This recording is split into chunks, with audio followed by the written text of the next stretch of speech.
بسم اللہ الرحمن الرحیم۔ محرم الحرام کا چاند طلوع ہوتا ہے تو اسلامی تاریخ کے کئی عظیم اور دردناک ابواب نگاہوں کے سامنے آ جاتے ہیں۔ محرم الحرام کا مہینہ اسلامی تاریخ کے عظیم اور دردناک اور سبق آموز واقعات کی یاد دلاتا ہے۔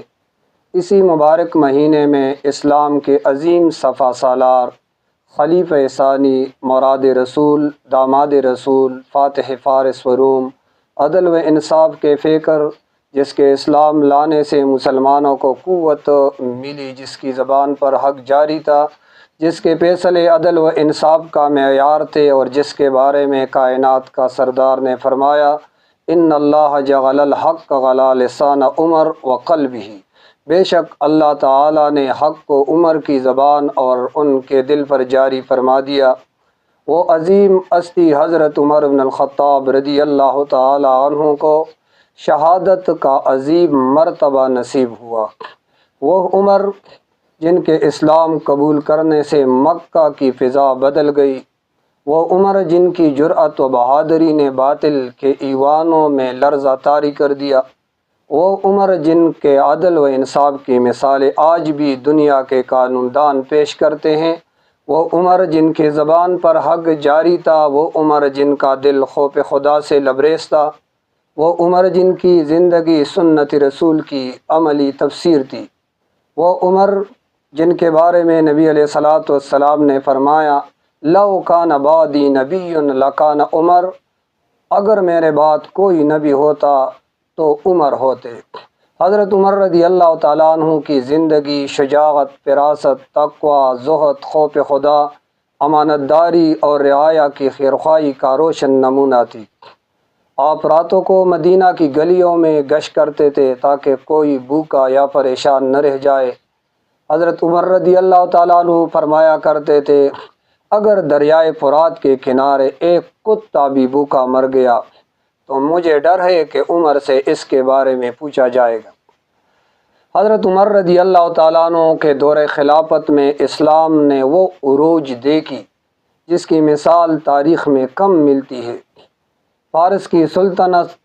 شکست کھا گئی، روم کی طاقت جھک گئی، بیت المقدس فتح ہوا، عدالتی نظام قائم ہوا، بیت المال منظم ہوا، اور اسلامی ریاست دنیا کی عظیم ترین طاقت بن گئی۔ آپ کی ہیبت کا یہ عالم تھا کہ نبی علیہ الصلوۃ والسلام نے فرمایا، جس راستے پر عمر چلتے ہیں شیطان وہ راستہ چھوڑ کر دوسرا راستہ اختیار کر لیتا ہے۔ اتنی عظیم عظمتوں کے باوجود آپ کی عاجزی دیکھیے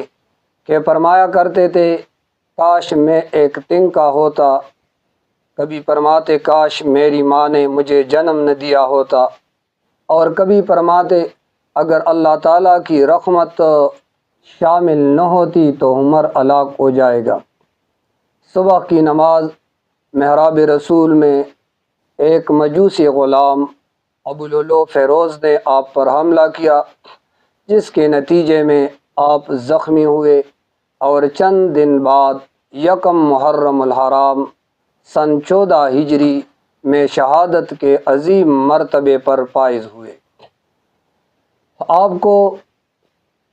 جناب رسول اللہ صلی اللہ علیہ وسلم اور صدیق اکبر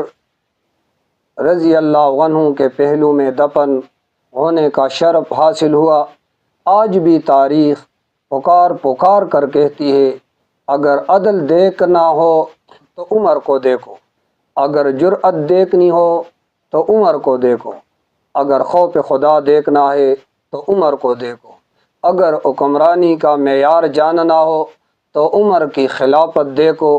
رضی اللہ تعالی عن عمر بن الخطاب و ارضاہ و جمعنا معہ فی الفردوس الاعلی، آمین آمین آمین۔